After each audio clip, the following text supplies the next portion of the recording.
आज हमारा इसलिए आना हुआ कि झारखंड में बंगाली कम्युनिटी बहुत सारे हैं, बहुत ज़्यादा नंबर में है और इनको अभी एक सोच का ज़रूरी है, क्योंकि बंगाल का जो इलेक्शन 2026 में आने वाले हैं, इसमें सारा भारत में जहाँ पर भी बंगाली लोग हैं, इनको सोचने का टाइम आ गया है।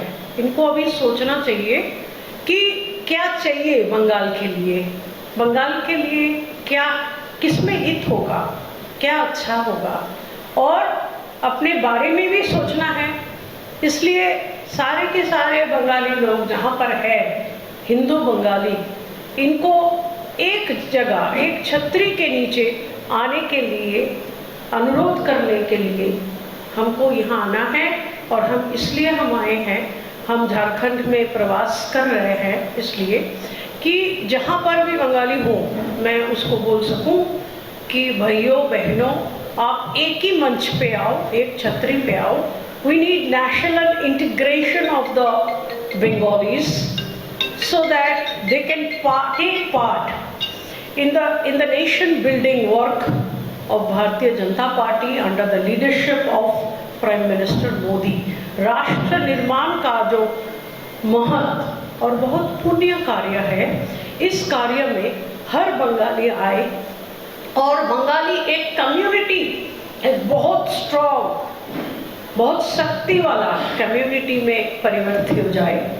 और बंगाली प्रकोष्ठ जो दिल्ली में हुआ था, आप लोगों को पता है कि दिल्ली इलेक्शन का आगे हम एक ही वार्ता, सेम वार्ता हम दिल्ली में जाके वहाँ दिए थे और वहाँ का 15 लाख जो बंगालीज हैं वो एक साथ जुड़ गए थे और उन्होंने सोचकर समझकर दिल्ली का इलेक्शन में भाग लिया था। और जो परिणति हुआ है आपके सामने है कि भारतीय जनता पार्टी का सरकार वहाँ बना। तो हमारा ये सोच है कि जहाँ पर भी हमारा बंगालीज हैं और हमारा बंगाल से 70-80 लाख युवा बाहर आज रुके हुए हैं, क्योंकि बंगाल में रोटी रोजगार नहीं है, अनएम्प्लॉयमेंट है और पेट के लिए वो जहाँ भी गया है और काम कर रहा है, वहाँ से वो सोचे बंगाल के लिए एक मंच पे आए। श्रेष्ठ भारत हो सकता है जब भारत एक हो। एक भारत श्रेष्ठ भारत का ये जो सोच है कि एक मंच पर एक जगह में आओ और राष्ट्र निर्माण का काम में हाथ बटाओ, ये वार्ता लेकर हम झारखंड में आए, क्योंकि हम उसी बंगाल का एक बेटी हूँ जो बंगाल एक टाइम पे सोनार बांग्ला नाम पे जाने जाते थे। ये बंगाल आज आप जो भारतीय जनता पार्टी को कार्यकर्ता यहाँ देख पा रहे हो, ये बीजेपी का जन्म हुआ था श्यामा प्रसाद मुखर्जी साहब का हाथ पकड़ के, वो बंगाली थे। और सोनार बांग्ला में आपको पता है, ये बांग्ला नेताजी सुभाष चंद्र बोस का बांग्ला है, ये बांग्ला राजा राममोहन राय का बांग्ला है, ईश्वर चंद्र विद्यासागर जी का बांग्ला है, रामकृष्ण परमहंस देव का बांग्ला है, माँ शारदा का बांग्ला है और स्वामी विवेकानंद जी का बांग्ला है। ये एक टाइम पे जब स्वाधीनता के लिए पूरा भारत लड़ रहे थे, तब बांग्ला रास्ता दिखाया। हम बोलते थे what Bengal thinks today, India thinks tomorrow. तो ये जो बांग्ला है, जो बांग्ला स्वाधीनता संग्राम में रास्ता दिखाया था, जो नेताजी सुभाष बोस का लीडरशिप में आज़ाद हिंद फौज का गठन किया था, जो बांग्ला में से आकर कवि गुरु रविंद्रनाथ टैगोर नेशनल एंथम जन गण मन बनाए हैं, जो आज सारा देश का नेशनल एंथम बन गया है, जो बांग्ला का एक कवि बंकिम चंद्र वंदे मातरम सॉन्ग बनाया था, जो आज नेशनल सॉन्ग में परिचित हुआ है, उसी सोनार बांग्ला आज अत्याचारित है, वंचित है, अन्याय हो रहा है। 26,000 मेरिटोरियस शिक्षक रास्ते में बैठकर रो रहा है, कोई एम्प्लॉयमेंट नहीं है, कोई इंडस्ट्री नहीं है। ये बांग्ला में आज परिवर्तन का जरूरी है।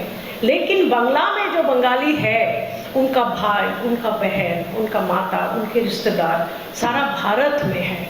और ये सब बंगाली जहाँ पर भी है, जैसे भी है, हम उनको ये अनुरोध करते हैं कि अपना जो नॉर्मल जीवन धारा है, जो आप जीते हैं, जो आपका अस्तित्व है, वहाँ से आप बाहर आ जाइए और देश के लिए सोचिए, राष्ट्र निर्माण के लिए सोचिए और यशस्वी प्रधानमंत्री नरेंद्र मोदी को हाथ पकड़ के एक छतरी का नीचे आ जाइए। एक न्यू बंगाल तैयार करने के लिए आपका सोच, आपका सपना, आपका कल्पना, आपका जो भी है मन में, उसको सफल करने के लिए एक ही प्लेटफॉर्म है, द भारतीय जनता पार्टी। और उसमें आने के लिए आपको एक होना जरूरी है, एक सोच जरूरी है, एक विचारधारा जरूरी है, एक मंच जरूरी है, सशक्तिकरण जरूरी है। और जब एक बन जाओगे तब आपका आवाज देश के कोने कोने में गूंज उठेगा और बंगाल में परिवर्तन होगा। नया बंगाल हम तैयार करेंगे आपके लिए, फ्यूचर के लिए। इसलिए हमारा आना हुआ है। हम आपसे हम क्वेश्चंस ले सकते हैं। मेरा हिंदी उतना अच्छा नहीं है, मैं कोशिश की है और आपको क्वेश्चंस कर सकते हैं। मुस्लिम बंगाली जरूर बंगाली है भैया। हमने एक चीज बोला है, राष्ट्र निर्माण। जो राष्ट्रवादी मुस्लिम है, जो बंगाली है और राष्ट्रवादी मुस्लिम है, उसको हम वेलकम करेंगे। वो जरूर आ सकते हैं, हमारा कोई असुविधा नहीं है। कैसे चिन्हित होगा कि ये राष्ट्रवादी मुस्लिम नहीं है, ये है? कर्म जो होते हैं, कर्म जो होते हैं वो बताते हैं कि कौन क्या है। कर्म से पता चलता है आदमी कैसा है। और जो एक समाज में रहकर अच्छे कर्म करता है, समाज उसको ले आता है, समाज उसको ग्रहण करता है, अभिनंदन करता है। और जिसका काम अच्छा नहीं है, समाज उसको आइडेंटिफाई करते हैं। हमको पता चलता है कौन राष्ट्रवादी है और कौन राष्ट्रद्रोही है। देखिए, बंगाली समाज जो है वो बोलने के लिए, आने के लिए तैयार है। इसलिए हमारा आना हुआ है कि हम उसके साथ सुसंपर्क स्थापन करें और एक ही जगह, एक छतरी के नीचे उसको लेके आए। एक संपर्क बनाने में समय लगता है और दोनों का तरफ से इच्छा होना चाहिए। इसलिए हमारे आना हुआ कि आज हमारा ये सोच है कि बंगाल का जो परिवर्तन में हम आशा रखते हैं कि बंगाल और एक बार फिर सुनार बंगला बनेगा और एक बार परिवर्तित एक सरकार, नया सरकार आएगी, बीजेपी का सरकार, जो डबल इंजन सरकार होगा और एम्प्लॉयमेंट आएगा, इंडस्ट्री आएगा। और सबसे बड़ी बात जो है, लोगों का जो सम्मान चला गया। आप लोगों को पता है कि आरजी कौर मेडिकल अस्पताल के अंदर में जो महिला डॉक्टर का मर्डर हुआ है, वो प्रशासनिक खून है, क्योंकि वो सरकारी प्रतिष्ठान है। और आज वो जो महिला डॉक्टर है, उनका पिता माता, उसको सोशल बॉयकॉट किया गया है। उनका अपराध है कि वो एक लड़की को डॉक्टर बनाया था। ये जो परिस्थिति है बंगाल में, इसको हम परिवर्तन चाहते हैं। और ये परिवर्तन के लिए हमारा बंगाल का अंदर में जो बंगालीज है वो काफी नहीं है। हर बंगाली जहाँ पर भी हो भारतवर्ष में, उनका अभी अपना देश के लिए सोचना जरूरी है। इसलिए हमारा अनुरोध है कि आप लोगों का जो जीवन धारण का प्रक्रिया है, रोज सुबह उठते हैं, ऑफिस जाते हैं, सरकारी या बेसरकारी खाना खाते हो, फैमिली को देखते हो, समाज में कुछ काम करते हो, सो जाते हो।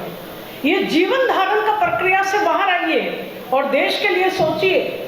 और देश मीन्स राष्ट्र, राष्ट्र निर्माण के लिए आपका क्या भूमिका होगा, ये सोचिए और हमारे साथ जुड़ जाइए कि हम नया सोच को लेकर बंगाल में सरकार परिवर्तन का सपना जो है वो साकार कर सके। ये प्रश्न बहुत ही इम्पोर्टेंट है। देखिए, सबसे जो महत्वपूर्ण बात है वो है इच्छा, वो है सपना, वो है आवाज। हर बंगाली को आवाज उठाना चाहिए कि बंगला में परिवर्तन चाहिए। ये देश की आवाज होगा, ये तो पहली बात है। दूसरी बात जो है, हो सकता है एक बंगाली एक जगह में वोटर हो, लेकिन उसका रिश्तेदार, उसका फ्रेंड्स, उसका बंधु, उसका समाज बंगाल में है, वो वार्ता दे सकता है कि किसको वोट देना चाहिए। और तीसरी बात जो है, हमारा बंगाल से 70 से 80 लाख युवा बाहर में है। जिसको हम माइग्रेंट लेबर कहते हैं, हम चाहते हैं वो अभी सोचे, बंगाल में वापस आने के बाद सोचे और वोट के बारे में सोचे, because they are voters of Bengal.